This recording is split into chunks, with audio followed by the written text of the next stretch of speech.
This video will review how to modify your Gradebook settings. To get to Gradebook settings, hover over Gradebook, click on Gradebook Setup, and then click on Gradebook Settings.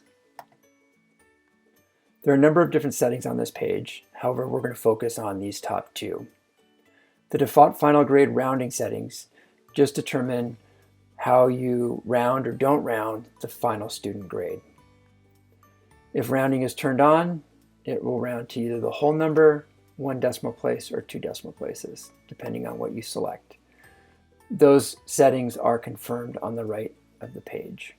In addition to that, you can also determine the grading period default for new assignments.